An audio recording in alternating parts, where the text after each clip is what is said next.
तुम्हारा पशुपति व्रत धारण करने से फायदा तुम्हारा है। तुम दिल से शिव महापुराण की कथा सुन रहे हो। इतने सारे पंडाल, रोज पंडाल बढ़ रहे हैं, रोज पंडाल बढ़ाए जा रहे हैं। प्रतिदिन लाखों की संख्या में लोग बढ़ बढ़कर यहाँ आ रहे हैं। तुम्हारी लाखों की संख्या में आप लोग जो कथा सुनने आए हो, इतना विश्वास रख कर जाना कि खाली मेरा भोलेनाथ नहीं भेजेगा, तुम्हें भरकर भेजेगा, खाली नहीं भेजेगा।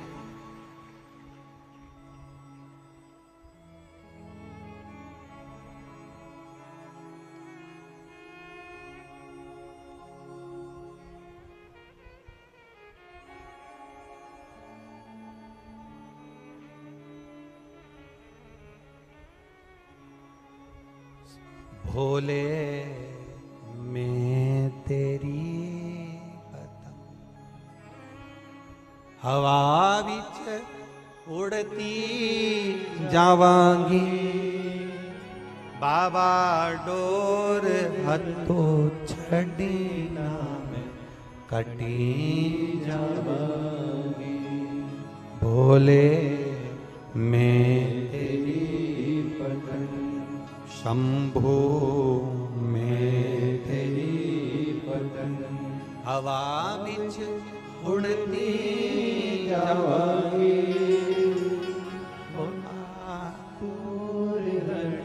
छड़ी ना मैं कटी जावांगी। बाबा मैं तेरी पतंग शंभो मैं तेरी पतंग। हमारा भाव, हम भगवान के भजन में जो समय लगा रहे हैं, भगवान के स्मरण में जो समय लगा रहे हैं, वो समय खाली नहीं जाए। पार्वती जी ने शिव जी की आराधना करी थी, माता पार्वती जी ने भगवान शंकर की आराधना करी थी।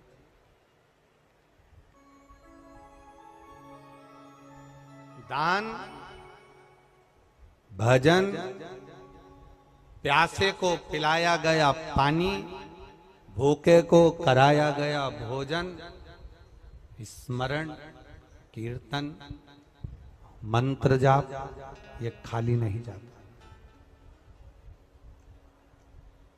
कथा सुनने बैठे हो, ये खाली नहीं जाता। एक बड़ा सुंदर चरित्र, एक बार माता पार्वती जी ने शिव जी से संसार में सुख और दुख के बारे में स्मरण किया। आवाज बढ़ाओ। शिव जी से सुख और दुख के विषय में माता पार्वती जी ने प्रश्न किया। थोड़ा ध्यान से सुनना, बड़ा अच्छा चरित्र। काशी में नंदन वन में भगवान शंकर और पार्वती बैठे हैं।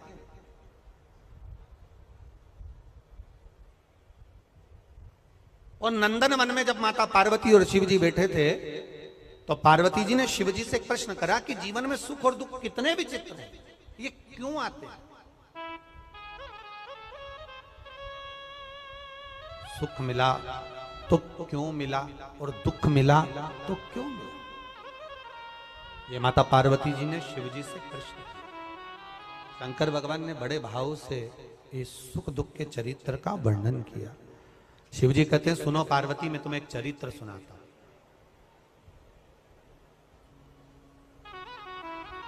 नंदनवन काशी में बैठे हैं,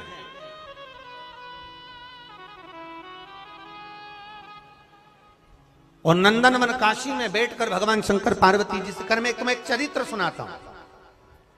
एक सेठ जी, करोड़पति, धनपति, अरबपति, बहुत पैसा, दुनिया का सारा ठाठ सेठ जी के पास में था। दुनिया का सारा वैभव सेठ जी के पास में था। करोड़ों का धन सेठ जी के पास में, गाड़ी, बंगला, सब कुछ, सब दिया परमात्मा ने, बहुत दिया। पर सेठ जी कंजूस थे, और उन्होंने अपनी जिंदगी में आज तक एक चवन्नी का दान नहीं किया। कभी किसी को एक गिलास पानी नहीं पिलाया। रिश्तेदार भी अगर आ जाएं तो वो पानी ना पिलाए, भोजन ना कराए, तो रिश्तेदारों ने आना भी बंद कर दिया। कोई नहीं आता, कभी दान नहीं करा। और उसके यहाँ का नियम था, सेठ जी के 3 बेटे, सेठ जी के तीनों बेटों में से 2 बेटों की शादी हो गई, एक बेटा कुंवारा था, सबसे छोटा वाला। छोटे बेटे की शादी होना थी, सेठ जी ने संबंध देखा और बच्चे का विवाह करा। छोटी बहू घर के अंदर आ गई। छोटी बहू आई तो घर की जो जेठानियां थी, दोनों जेठानियों ने छोटी बहू को अपने कमरे में बिठाया और बिठाकर समझाया, सुनो,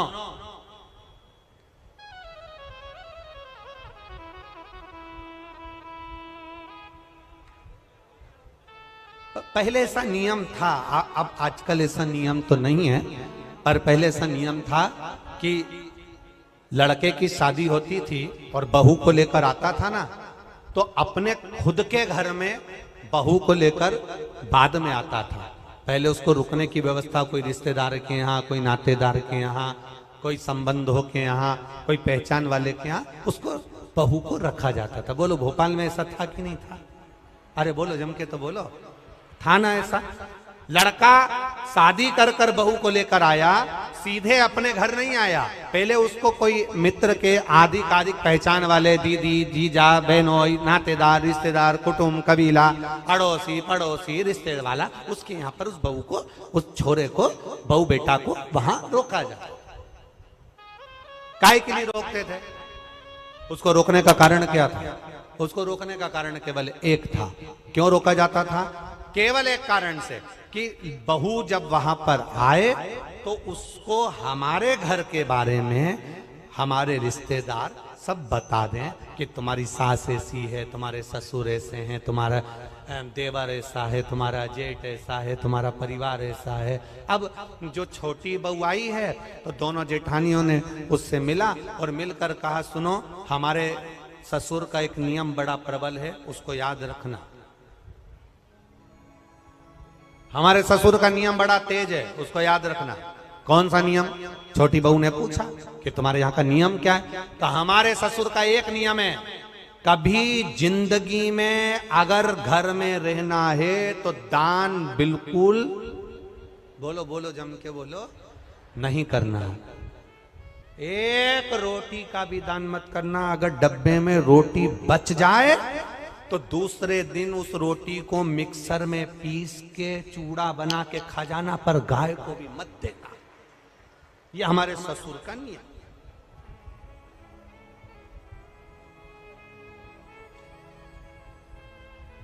मेरा विश्वास कहता है अपने भोपाल की तो ऐसी बहू नहीं होगी और ना ऐसा कोई रिश्तेदार होगा कि रोटी गाय को भी ना दी जाए, कुत्ते को भी ना दी जाए और पक्षी को भी ना दी जाए। एक विश्वास कहता है मेरा, भरोसा कहता है मेरा, और हमारा भरोसा यह कहता है कि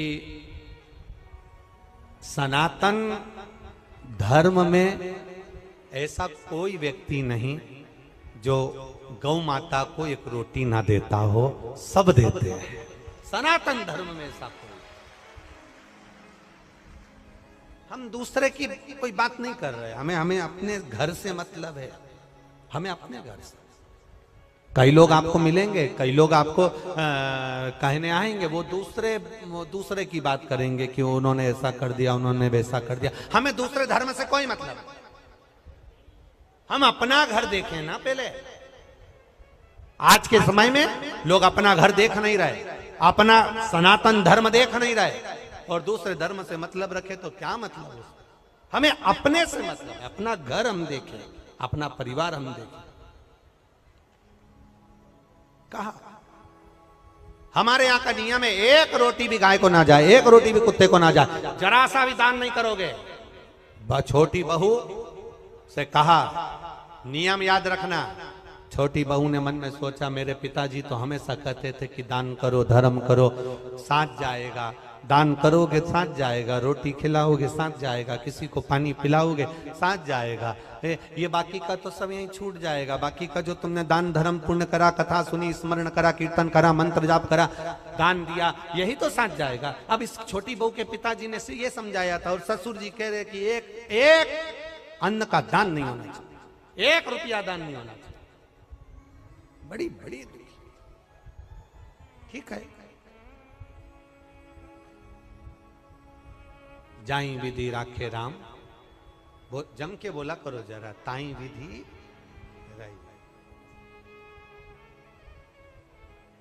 हम तुमसे बार बार इसलिए बुलवाते हैं कि तुम्हारे पास में कोई बैठी हो और वो कर रही हो तो तुम उसके पास में बैठकर कम से कम बोल तो दो। जैसे ही बोलोगी वो भी जाग जाएगी, थोड़ी बहुत तो उठ ही जाए। अब छोटी बहू ने कहा ठीक है, जाई विधि राखे राम, ताई विधि, और सीताराम सीताराम सीताराम चालू बहू रहने लगी। 4 महीने बीते, बहू छज्जे में कपड़े सुखा रही थी, गैलरी में कपड़े सुखा। नीचे एक भिखारी आ गया, उसने आवाज लगाई, 3 जन्म से कुछ नहीं खाया है, भूखा हूं, भोजन दे दो। क्या बोला वो? कितने जन्म से? 3 जन्म से कुछ नहीं खाया है, भूखा हूं, भोजन दे दो। बहू कपड़े सुखा रही थी, उसकी आंख में आंसू भर गए। हमारा नियम है, हमारे ससुर का नियम है, दान नहीं कर सकते। अब बोलूं तो बोलूं क्या इसमें? छोटी बहू अपने पिता के संस्कारों को छोड़ ना पाई और ऊपर कपड़े फटकते फटकते, कपड़े को जब पानी से निचोड़ते हैं, निचोड़ कर सूखने डालते हैं, तो एक बार फटक देते हैं। फटकने का मतलब ये होता है कि पानी झड़ जाए से मतलब नहीं होता। फटकने का मतलब ये होता है उसमें जो सल हैं वो अच्छे हो जाए। फटका, और फटकते समय तार पर गैलरी में कपड़ा डालती डालती बोली,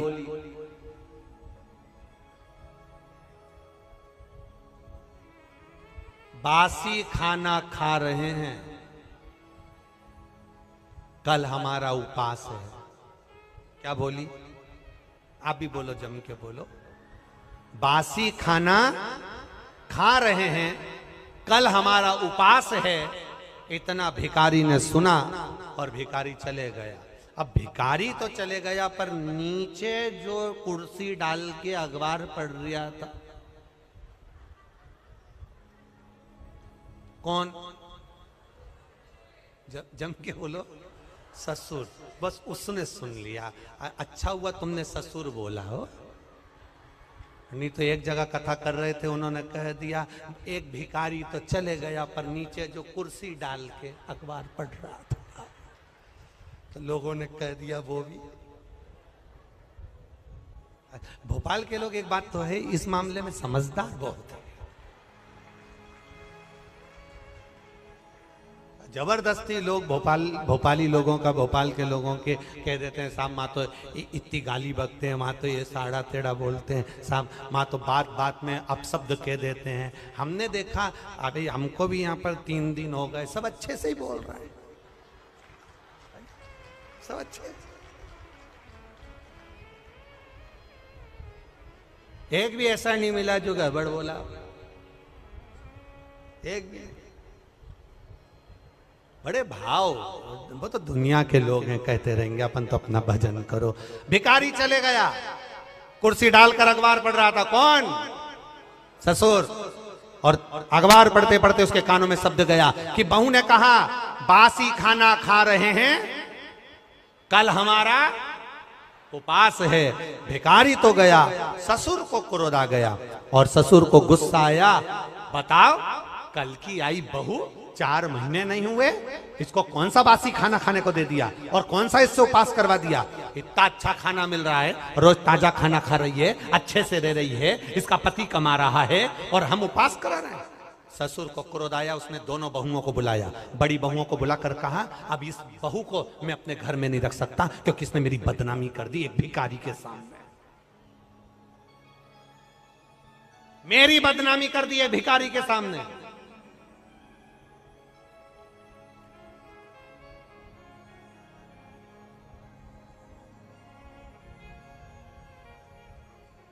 होता है एक सास भी ऐसी थी, एक कथा में आता है, एक सास ऐसी थी, वो कभी दान नहीं करती, एक चीज नहीं, कुछ नहीं दान करे। और पड़ोसी के यहां बैठी थी और उसकी बहू बड़ी धर्मात्मा थी, वो पड़ोसन के यहां बैठी थी। भिखारी आया, भिक्षा मांगते मांगते इसके घर गया, बहू से कहा भिक्षाम देही।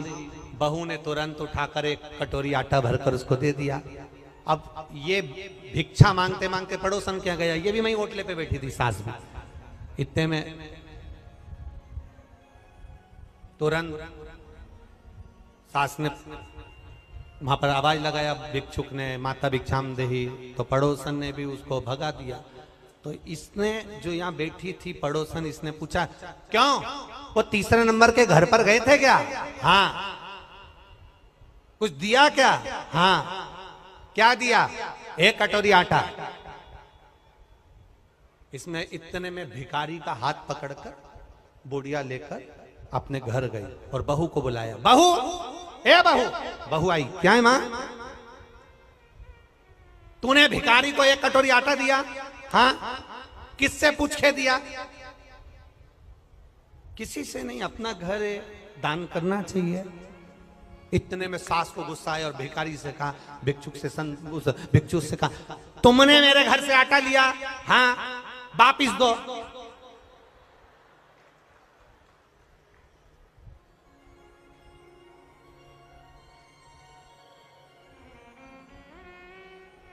भिखारी ने कटोरा भर के आटा निकाला, दे दिया।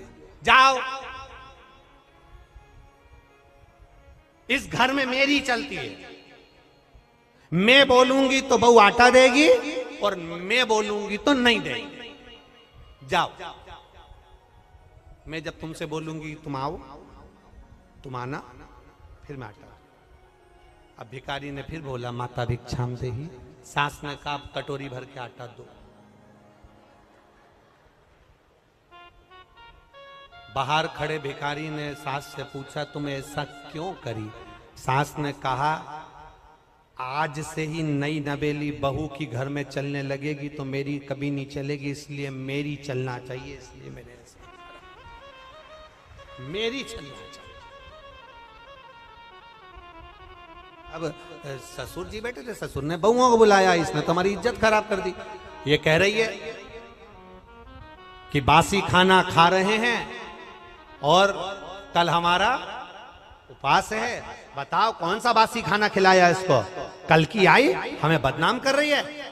अब तुरंत ससुर ने पत्र लिखा और संधि जी को भेजा, आप अपनी लड़की को लेकर चले जाओ, क्योंकि ये हमें बदनाम कर रही है, ऐसी लड़की हमें नहीं रखना। हम इसको ताजा खाना खिलाते हैं, ये बासी खाना खाने की बात करती है। एक भिखारी को इसने ऐसा ऐसा बोला है।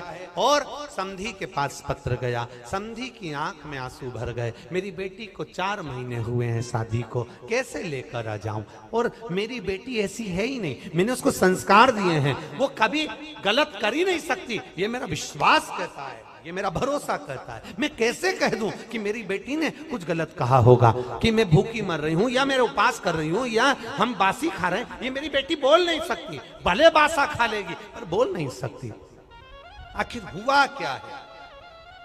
ससुर ने, समधी ने पंचायत बिठाई और पंचायत में बैठे हुए लोगों से कहा, क्या मेरी बेटी ऐसी है? नहीं, तुम्हारी बेटी तो संस्कारवान है, ऐसा बोल ही नहीं सकती। बुलाओ समधी को। और बुलाया सेठ जी को। बोलो सेठ जी, क्या बात है? सेठ जी ने कहा, ये खड़ी लड़की, ये खड़ी मेरी छोटी बहू, इसने भिखारी से कहा हम बासी खाना खा रहे हैं और कल हमारा उपास है। पूछो नहीं बोला कैसे? रोज ताजा खाती है, चाय बनाकर पीती है, दूध पीती है, गरम गरम भोजन करती है, फिर इसने कैसे कह दिया कि बासी खाना खा रहे हैं और कल हमारा उपास है? इतने में पंचायत ने बेटी से पूछा, बेटी बता कि बासी खाना खा रहे हैं, कल हमारा उपास है, तूने भिखारी से ऐसा क्यों कह दिया? बेटी कहती है, मेरे पापा कहते थे ये जो मकान दिख रहा है, जो ये दुकान दिख रही है, जो ये गाड़ी दिख रही है, ये हमने पूर्व में करा होगा।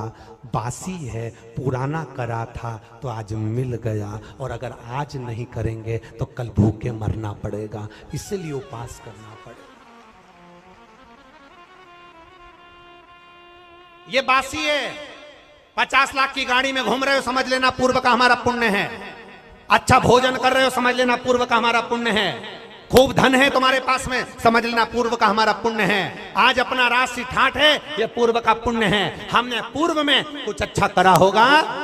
बासी खाना खा रहे हैं, पूर्व का करा था, आज हमें सुख मिल रहा है। और अगर आज हम दोनों हाथों से नहीं करेंगे तो कल 3 बत्ती चौराहे पर कटोरा लेकर भीख मांगते हुए भूखे मिलेंगे। पूर्व का कर्म है हमारा।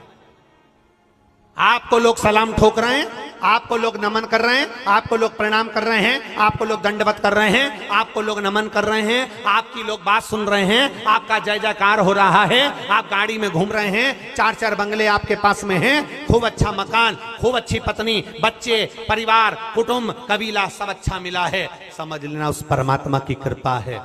दोनों हाथों से पुराने समय में करा था, इसलिए आज मिल गया। आज दोनों हाथों से करते हुए चलना, तो अगला जन्म जब मिले तो भगवान फिर टूटमान होकर देता चले, इसलिए दोनों हाथों से लुटाते चले। आज बासी खाना बोलो बोलो जम के खा रहे हैं। पति अच्छा मिला है, समझ लेना अच्छा परिवार मिला है, समझ लेना अच्छा घर मिला है, समझ लेना सुनने को कथा मिल रही है, समझ लेना पूर्व में कुछ अच्छा करा होगा, आज मिल रहा है। पूर्व में अच्छा करा, आज मिल।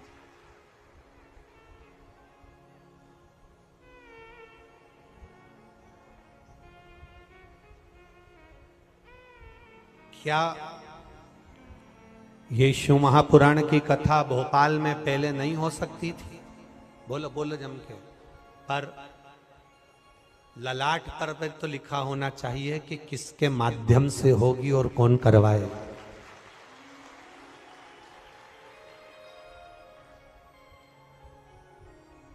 स्वर्गीय श्री कैलाश नारायण जी सारंग जी, जिनका पुण्य इतना प्रबल होगा, कहीं मां नर्मदा के तट पर रहे और मां नर्मदा जी की गोद में रहकर ना जाने कितने लोगों को, नर्मदा परिक्रमा करने वालों को, सदाव्रतियों को कुछ अन्न का दान किया होगा।